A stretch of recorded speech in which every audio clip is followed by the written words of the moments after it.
Everything I do, and everything I do professionally, my life has been shaped by 7 years of work as a young man in Africa.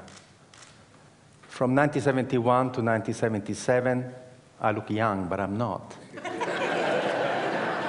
I worked in Zambia, Kenya, Ivory Coast, Algeria, Somalia, in projects of technical cooperation with African countries. I worked for an Italian NGO.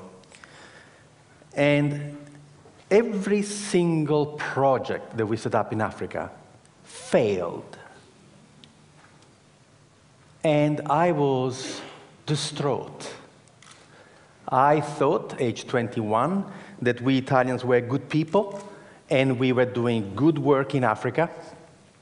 Instead, everything we touched, we killed. Our first project, the one that has inspired my first book, Ripples from the Zambezi, was a project where we Italians decided to teach Zambian people how to grow food. So we arrived there with Italian seeds in southern Zambia, in this absolutely magnificent valley, going down to the Zambezi River, and we taught the local people how to grow Italian tomatoes and zucchini. And of course, the local people had absolutely no interest in doing that, so we paid them to come and work, and sometimes they would show up. And we were amazed that the local people in such fertile valley would not have any agriculture. But instead of asking them how come they were not growing anything, we simply said, thank God we're here. Just in the nick of time to save the Zambian people from starvation. And of course, everything in Africa grew beautifully, and we had these magnificent tomatoes. In Italy, a tomato would grow to this size, in Zambia, to this size. And we could not believe. And we were telling the Zambians, look how easy agriculture is.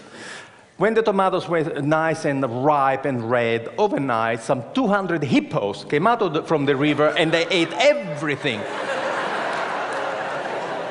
And we said to the Zambians, my God, the hippos! And the Zambians said, yes, that's why we have no agriculture here. Why didn't you tell us? You never asked. I thought it was only us Italians blundering around Africa, but then I saw what the Americans were doing, what the English were doing, what the French were doing, and after seeing what they were doing, I became quite proud of our project in Zambia, because you see, at least we fed the hippos. You should see the rubbish. You should see the rubbish that we have bestowed on unsuspecting African people. You want to read the book? Read Dead Aid by Dambisa Moyo, Zambian woman economist. The book was published in 2009. We, Western donor country, have given the African continent $2 trillion American in the last 50 years. I'm not going to tell you the damage that the money has done. Just go and read her book. Read it from an African woman, the damage that we have done. We Western people are imperialist, colonialist, and missionaries. And there are only two ways we deal with people. We either patronize them, or we are paternalistic. The two words come from the Latin root pater, which means father. But they mean two different things. Paternalistic, I treat anybody from a different culture as if they were my children. I love you so much.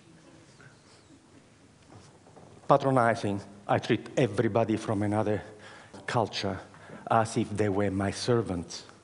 That's why the white people in Africa are called Bwana, boss. I was given a slap in the face reading a book, Small is Beautiful, written by Schumacher, who said, Above all, in economic development, if people do not wish to be helped, leave them alone. This should be the first principle of aid. The first principle of aid is respect.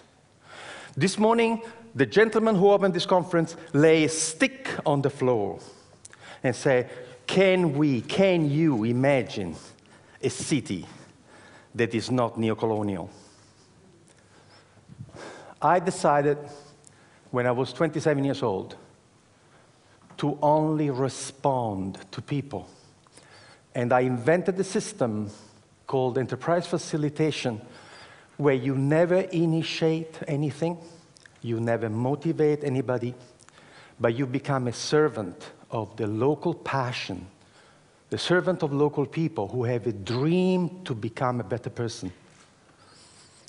So what you do, you shut up, you never arrive in a community with any ideas, and you sit with the local people. We don't work from offices. We meet at the cafe. We meet at the pub. We have zero infrastructure. And what we do, we become friends. And we find out what that person wants to do. The most important thing is passion. You can give somebody an idea. If that person doesn't want to do it, what are you going to do? The passion that the person has for her own growth is the most important thing. The passion that the man has for his own personal growth is the most important thing. And then we help them to go and find the knowledge, because nobody in the world can succeed alone. The person with the idea may not have the knowledge, but the knowledge is available. So years and years ago, I had this idea, why don't we for once, instead of arriving in a community to tell people what to do, why don't for once listen to them, but not in community meetings? Let me tell you a secret. There is a problem with community meetings. Entrepreneurs never come. And they never tell you in a public meeting what they want to do with their own money, what opportunity they have identified.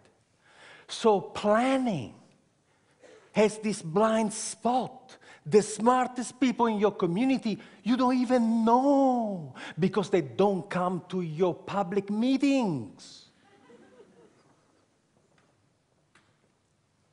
What we do, we work one-on-one. And to work one-on-one, you have to create a social infrastructure that doesn't exist.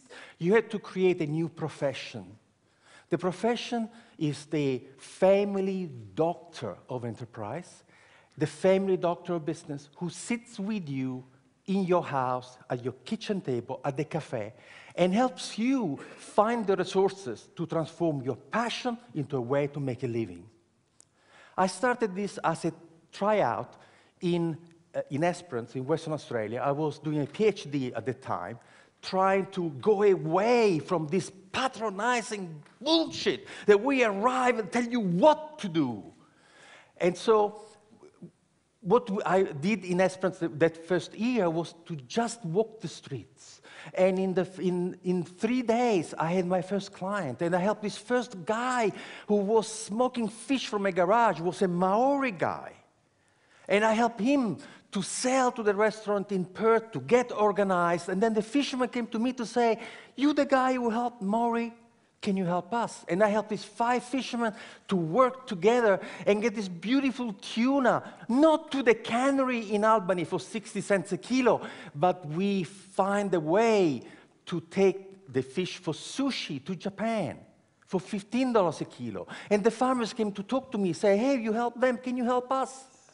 In a year, I had 27 projects going on, and the government came to see me to say, how can you do that? How can you do? And I said, I do something very, very, very difficult. I shut up and listen to them.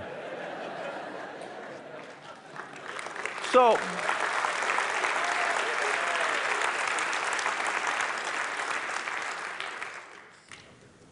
the government says, do it again. We've done it in 300 communities around the world.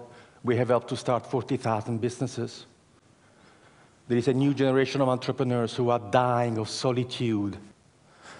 Peter Drucker, one of the greatest management consultants in history, died aged 96 a few years ago. Peter Drucker was a professor of philosophy before becoming involved in business. And this is what Peter Drucker says: planning is actually incompatible with an entrepreneurial society and economy. Planning is the kiss of death of entrepreneurship. So now you're rebuilding Christ Church without knowing what the smartest people in Christ Church want to do with their own money and their own energy. You have to learn how to get these people to come and talk to you. You have to offer them confidentiality, privacy. You have to be fantastic at helping them. And then they will come, and they will come in droves. In a community of 10,000 people, we get 200 clients. Can you imagine in a community of 400,000 people, the intelligence and the passion? Which presentation have you uploaded the most this morning? Local, passionate people. That's who you have uploaded. So what I'm saying is that entrepreneurship is where it's at. We are at the end of the first industrial revolution, non-renewable fossil fuels, manufacturing, and all of a sudden, we have systems which are not sustainable. The internal combustion engine is not sustainable. Freon way of maintaining things is not sustainable. What we have to look at is at how we feed, cure, educate, transport, communicate for 7 billion people in a sustainable way. The technologies do not exist to do that.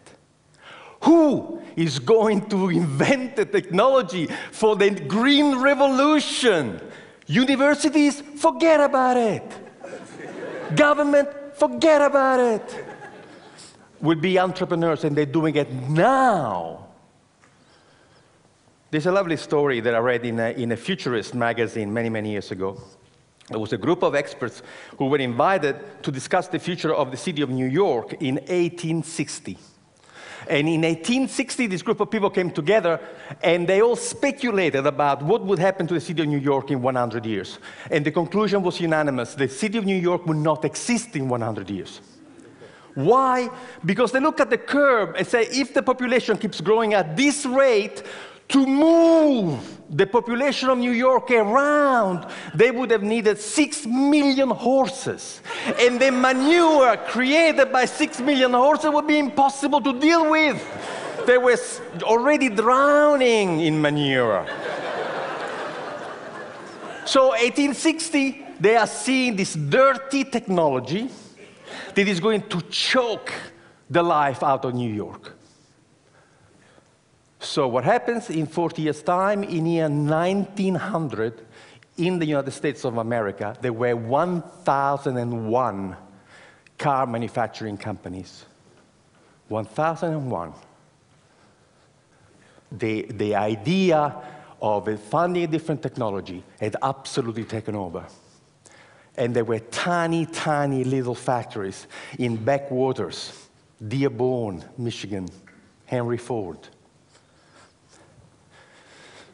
However, there is a secret to work with entrepreneurs. First, you have to offer them confidentiality, otherwise they don't come and talk to you. Then you have to offer them absolute dedicated, passionate service to them.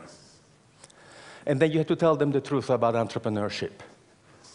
The smallest company, the biggest company, has to be capable of doing 3 things beautifully. The product that you want to sell has to be fantastic. You have to have fantastic marketing. And you have tremendous financial management. Guess what? We have never met a single human being in the world who can make it, sell it, and look after the money. Doesn't exist. This person has never been born. We've done the research. And we have looked at the 100 iconic companies of the world: Carnegie, Westinghouse, Edison, Ford, all the new companies, Google, Yahoo. There's only one thing that all the successful companies in the world have in common. Only one. None was started by one person. Now we teach entrepreneurship to 16 years old in Northumberland, and we start the class by giving them the first 2 pages of Richard Branson's autobiography. And the task of the 16 years old is to underline in the first 2 pages of Richard Branson's autobiography how many times Richard uses the word I and how many times he uses the word we. Never the word I and the word we, 32 times. He wasn't alone when he started. Nobody started a company alone. No one. So we can create a community where we have facilitators who come from a small business background, sitting in cafes, in bars, and are your dedicated buddies, who will go to you what somebody did for this gentleman who talked about, this epic. Somebody who will say to you, what do you need? What can you do? Can you make it? Okay, can you sell it? Can you look after the money? Oh, no, I cannot do this. Would you like me to find you somebody? We activate communities. We have groups of volunteers supporting the enterprise facilitator to help you to find resources and people.